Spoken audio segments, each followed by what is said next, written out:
Bienvenue sur FAI TV pour évoquer bien des sujets d'actualité. Il y en a quelques-uns, évidemment, pendant ces grands prix de l'été. Ziv, tu reviens d'Autriche où tu t'es bien imprégné, évidemment, de l'ambiance du paddock.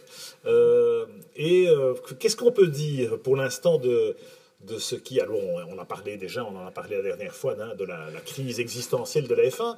Mais par exemple, est-ce qu'on parle déjà transfert? Est-ce qu'il est déjà question un peu de 2016, finalement? Ah oui, et ça je peux te dire, Pierre, dans le paddock, on ne parle que de ça.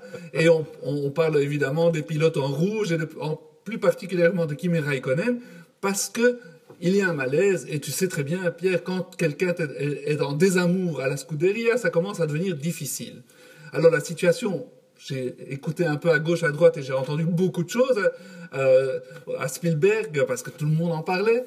Alors, ce que je peux déjà vous dire, c'est que Steve Robertson, il n'est pas du tout optimiste quant à sa reconduction. Alors, Steve, c'est le manager de Kimi Raikkonen, il faut le rappeler. Oui. C'était David et Steve Robertson. David Robertson, malheureusement, n'est plus parmi nous, et c'est donc Steve qui gère la carrière de Kimi, entre autres. Voilà, alors Steve n'est pas du tout optimiste, et bon, il traîne les pieds, c'est pas évident pour lui, parce qu'il essaie de convaincre la Scuderia de prendre une option. De prendre une option, en tout cas pour l'année prochaine. Maurizio Arrivabene prend son temps pour réfléchir. Ce qu'il se confirme, malgré les dénégations de Kimi Raikkonen, c'est qu'effectivement, Arrivabene aurait fait une proposition à Kimi Raikkonen, mais une proposition inacceptable. C'est-à-dire que de l'ordre de 1 million de dollars par année, des petits bonus, vraiment... L'idée, c'est qu'il ne re-signe pas, et Kimi a très très mal pris cette proposition à la baisse. Ce qui est intéressant, c'est que, et on en a parlé dans le dernier FAI Magazine, c'est Grégory Lebrun, notre consultant juridique, qui abordait la question des options dans les contrats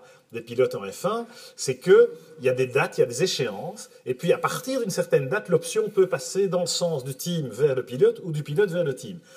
Généralement, c'est plutôt l'inverse. En l'occurrence ici, c'est Ferrari qui a une option sur les services de Kimi jusqu'au 31 juillet, je crois. Et au-delà du 31 juillet, s'ils ne prennent pas l'option, ils peuvent encore négocier avec Kimi, évidemment, mais à la baisse. En l'occurrence, c'est ce qui se produit actuellement.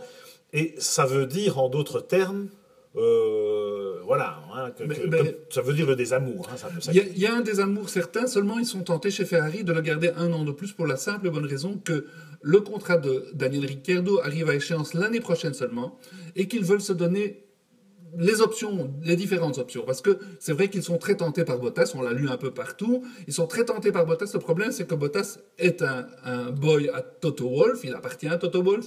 Toto Wolff a à peu près 20% du contrat de Bottas, donc il serait obligé de racheter Bottas à Toto Wolff. Toto Wolff ne serait pas contre, pour beaucoup d'argent. Ce qu'il faut savoir, c'est que Bottas, ce que j'ai compris, c'est que Bottas, là aussi, il y a une option de Williams sur les services de Bottas pour 2016. Si Williams exerce cette option, et évidemment elle va le faire, eh bien ça veut dire qu'il y a un contrat en béton entre Williams et Bottas, pour 2016 en tout cas.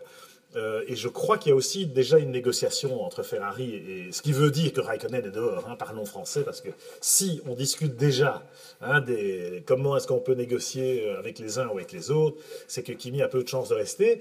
Bottas, en gros, je crois qu'il y a eu une offre de Ferrari de 4 millions d'euros pour reprendre son contrat. Et chez Williams, la réponse de Claire Williams, en l'occurrence, a été, je crois, 15 millions ou 14 millions. Enfin bref, on ne s'entend pas là-dessus, évidemment. C'est de bonne guerre. Mais il y a le comportement de Kimi aussi qui est surtout en cause, Ziv, parce que, ok, les résultats par rapport à Vettel, il est quand même loin du compte, comme il était loin du compte par rapport à Alonso. Et puis bon, il y a eu l'incident quand même du crash, l'incident de la qualif d'abord, et puis du crash avec Fernando en course. Oui, c'est vrai, on sent vraiment Kimi énervé, on le sent en désamour, on sent aussi que il se fait dominer, il faut appeler un chat, et ça fait 2 ans d'affilée, et chez Ferrari, on le paye énormément. C'est vrai qu'il a une valeur marketing, mais à un certain moment, il y a une limite à ça. Maintenant, chez Ferrari, ils cherchent une autre option, ils essayent d'avoir plusieurs options, et c'est pour ça qu'ils ont fait cette proposition pas très sympa à Kimi, c'est parce qu'ils veulent attendre. Ils veulent attendre de voir Bottas peut-être moins cher en bout de contrat. Ils veulent voir Ricciardo en fin de contrat chez Red Bull. Et ils ont aussi, dans leur manche, ils ont su Hülkenberg, dont tout le monde parle, qui a été galvanisé ce week-end parce qu'il a gagné Le Mans. On le voyait en pleine forme. C'est parce qu'il est dopé, il prend des produits dopants, Nico, c'est connu. Et donc, Hülkenberg, que le paddock avait un peu oublié, tout d'un coup, de nouveau, il est la star et il a super bien performé ce week-end. Il redevient bankable et c'est vrai que sa performance en qualif comme en course est quand même exceptionnelle avec une Force India. Alors c'est un marché du transfert qui est effectivement encore un peu trouble. Et l'échéance 2016 en est une, mais pour moi c'est 2017 qui est peut-être plus important parce que en 2017 on va rebattre les cartes, c'est certain, aussi bien sur le plan du règlement technique que dans le domaine un peu politique, puisqu'on sait qu'il y a pas mal de mouvements pour l'instant, de manœuvres, aussi bien en ce qui concerne les droits commerciaux de la F1, les gestionnaires de la F1, aussi la FIA. Il y a une élection à la FIA en 2017 pour la présidence. Donc c'est quand même une échéance 2017 qui est beaucoup plus, comment dirais-je, lourde de conséquences que 2016, même si, donc ça peut peut-être permettre à Kimi de tirer une année de plus, mais comme tu dis, une année où il est payé au rabais et une année avec des pieds de plomb, je ne suis pas certain que ce soit valorisant aussi bien pour Ferrari que pour Kimi. À propos de Kimi, pour terminer, une rumeur encore dans le paddock, mais moi je n'y crois pas, c'est qu'il semblerait que Haas, avec l'appui de Ferrari, soit très intéressé par ses services. Maintenant, Kimi a dit que ce serait Ferrari ou rien du tout, je peux le comprendre, mais certains en ont parlé. Oui, mais bon, c'est vrai que Haas, ça va être un peu le team B de Ferrari, mais je vois plutôt un Gutiérrez ou peut-être Jean-Éric Vergne, espérons-le, rebondir à travers cette opportunité. Mais un Kimi, aller chez Haas, franchement, il va avoir 35 ans. Ce n'est pas le style. Je ne vois pas l'intérêt. Il a gagné tout ce qu'il pouvait gagner, je parle financièrement. Il a été champion du monde avec Ferrari. Je le vois bien aller faire du rallycross ou peut-être retourner aux États-Unis. Ou de la NASCAR, ou que sais-je. Mais pas de la F1 au rabais. Je ne pense pas que ce soit le genre de la maison. Alors, d'autres rumeurs de transfert, Yves Écoute, on parle beaucoup de Renault aussi dans le paddock. Donc, il y a éventuellement le rachat de Lotus. De Lotus par Renault. Ouais. Et donc, on essaye de mettre le puzzle ensemble. Et qu'est-ce qu'on voit? On sent très bien, il y a Renault d'un côté, il y a Total, il y a Enstone, il y a Alain Prost. Tout d'un coup, on parle d'Alain Prost. Tiens, et il était là d'ailleurs dans le paddock. Et il était très sympa en plus. Et on parle aussi de LVMH. Donc, apparemment, le puzzle se met en place et il y a quand même une chance que ça se fasse. Et Alain, c'est vrai qu'il aurait un rôle un peu comme Niki Lauda chez Mercedes, c'est-à-dire un rôle de directeur non exécutif, mais en réalité, qui a quand même beaucoup à dire. Et on connaît le réseau d'Alain et l'expérience politique d'Alain dans le paddock de F1.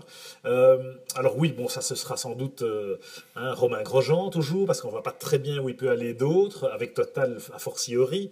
LVMH, voilà, tout ça, ça se met en place. On aura sans doute dans le courant de l'été confirmation de ces pistes. On parlait de Williams avec Bottas qui pourrait partir, avec Massa qui est en fin de contrat. Ton ami Felipe Nasser, l'autre Felipe, il a de bonnes chances de retourner chez Williams, tu crois? Non, je ne crois pas, parce que d'abord, il a super bien marché ce week-end. Il a été super bon. Quand j'ai parlé aux gens de chez Sauber, ils sont galvanisés par sa présence, et ce, depuis Barcelone, depuis les premiers tests. Ils savent que leur voiture n'est rien de spécial, elle est saine, mais elle n'est rien de spécial, et le Felipe Nasser s'investit énormément avec les ingénieurs, et ils ont vraiment beaucoup de respect pour ce garçon, qui leur donne vraiment la bonne direction. Maintenant, chez Williams, il est le bienvenu. Parce qu'évidemment, Banco do Brasil sera aussi le bienvenu, et Claire Williams serait très contente de le reprendre. Seulement, il me semble qu'il a un contrat de 2 ans avec Sauber. Ah, voilà.